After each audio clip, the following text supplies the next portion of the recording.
Bonjour, aujourd'hui je voulais vous parler d'un couple qui se sont retrouvés.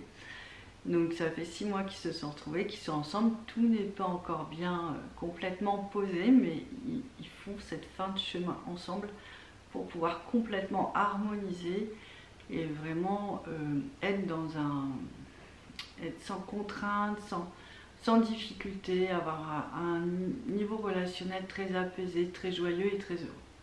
Donc il y a encore des petits ajustements à faire. Donc du coup, on va parler de ce couple qui se connaît, qui s'est rencontré il y a 4 ans. Alors elle a eu les signes, bien sûr, comme d'habitude. Et en fait, c'était beaucoup plus compliqué pour le monsieur, comme d'habitude. Donc la première année, elle a vraiment pataugé avec ses émotions, celle qui en parle comme ça. Elle ne comprenait pas du tout ce qui lui arrivait. Enfin, ceux qui ont vécu l'expérience peuvent comprendre, les autres ça va être un peu plus compliqué. Mais c'est vraiment un grand chamboulement intérieur. Et puis ce côté amour obsessionnel, pensée obsessionnelle pour quelqu'un qu'on a juste croisé. Au bout d'1 an, elle comprend et du coup on commence un accompagnement ensemble. C'est quelqu'un qui va vraiment pas manquer de courage tout au long de son chemin, parce qu'en fait, comme elle doit dépasser la confiance en elle, en fait, il faut vraiment qu'elle retrouve la confiance en elle. C'est identifié depuis le début, donc pendant toutes ces années, elle va être face à des situations où elle va devoir faire preuve de confiance en elle, en l'autre.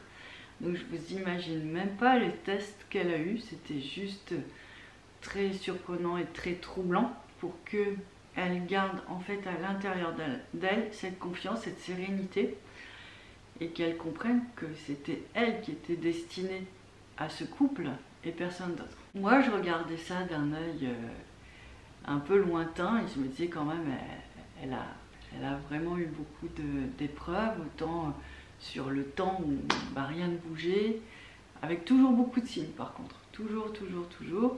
Après, il y a eu toutes les triangulaires comme d'habitude, toutes les rivalités comme d'habitude, tous les manques de conscience comme d'habitude. Il y avait tellement d'occasions de se décourager, ça c'était vraiment certain. Et puis surtout de se dire que ben voilà, peut-être que tout ça n'est qu'une illusion, une création de l'esprit. Et voilà, au final, est-ce que c'est bien ça, c'est bien lui? Mais elle avait vraiment toujours beaucoup de signes.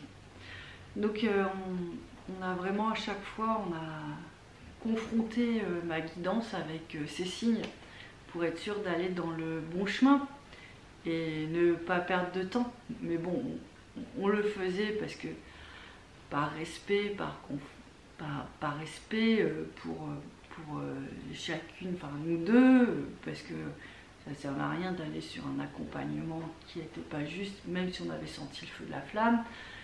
Puis voilà, il y a des vies en jeu quand même, c'est vraiment important. Il ne faut pas continuer s'il n'y a pas d'espoir, mais pour l'instant, j'ai encore vu aucun couple sans espoir.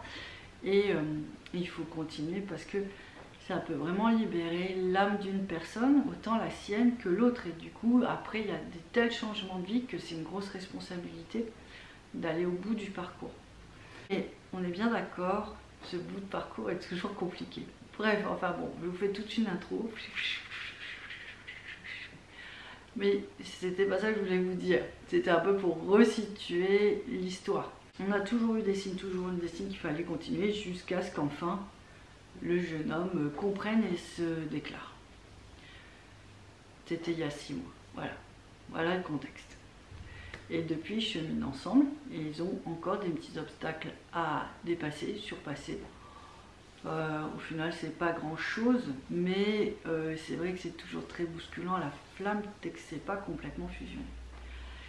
Et du coup, c'était juste magnifique. Je voulais vous parler de ça parce que il y a quelques temps encore, je vous aurais dit, mais surtout, faut pas envoyer de lumière aux jumeaux, faut pas envoyer d'amour parce que il y a des forces occultes trop fortes et du coup, quand vous envoyez de l'amour, lui reçoit de la colère ou de la haine, donc ça sert à rien, c'est très contre-productif.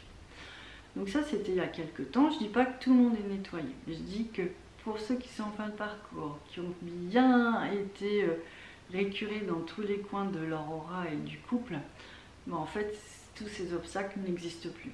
Et du coup, c'était juste magnifique parce que À chaque fois qu'elle me parlait de lui, à chaque fois qu'elle me parlait de ses difficultés à ce qu'il trouve l'harmonie, parce que voilà, une histoire de flamme jumelle, faut que ça aille au bout, même si on est ensemble, il faut que ça aille au bout pour vraiment vivre ce grand waouh du départ en fait. Sinon, ça reste une histoire un peu classique, un peu compliquée, avec quand même beaucoup de dépassement de soi, beaucoup de fatigue. Mais en fait, c'est pas encore, voilà, c'est pas encore abouti. Il faut vraiment qu'on vive cette explosion d'amour pour que l'histoire soit complète, quoi. Donc bon, on parlait comme ça de ces petits ajustements, et à chaque fois qu'elle me parlait de lui ou qu'elle pensait à lui, je voyais tellement de lumière et d'amour se diffuser, se diffuser en elle, mais aussi se diriger vers lui.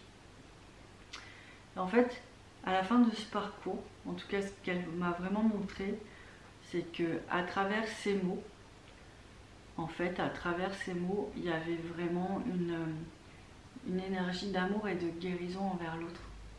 C'est des choses que j'avais encore rarement vues sur le chemin de la flamme jumelle. Et il y a vraiment cette bienveillance, ce penser positif à l'autre, de parler de l'autre en amour, qui fait que, effectivement, ça le guérit, ça le nourrit, ça c'est juste extraordinaire. Après, de toute façon, durant toute cette période-là, il y a toujours les synchronicités qui font que chacun va vivre des situations, va recevoir des messages directement ou indirectement par des gens pour vraiment retrouver sa place, retrouver cet équilibre. Donc, je voulais vous parler de ça parce que on a tellement combattu, pour certains encore, mais qu'à un moment, il y a vraiment cette vibration de douceur, d'intensité, de libération qui se pose enfin et qui est juste magnifique à voir, parce que ça fait vraiment un faisceau de lumière qui apaise tout autour de soi, et autour de soi, j'ai envie de dire, c'est bien, mais c'est pas ça le plus important, c'est qui apaise l'autre enfin. Donc voilà un petit peu ce dont je voulais vous parler aujourd'hui, parce que je trouve que c'est une très très grande avancée, et on n'est qu'au début de nos belles découvertes. Il faut vraiment aller au bout. Là, je rencontre d'autres gens aussi en fin de parcours qui vont vivre l'expérience d'une autre manière encore, donc je vous expliquerai tout ça prochainement, mais il faut que ça infuse encore un petit peu. Mais voilà, c'est un processus qui est quand même très beau, compliqué, épuisant, mais très beau une fois qu'il est complètement abouti. Donc voilà un petit peu pour la vidéo du jour. Moi, je vous embrasse très fort, puis je vous dis à bientôt.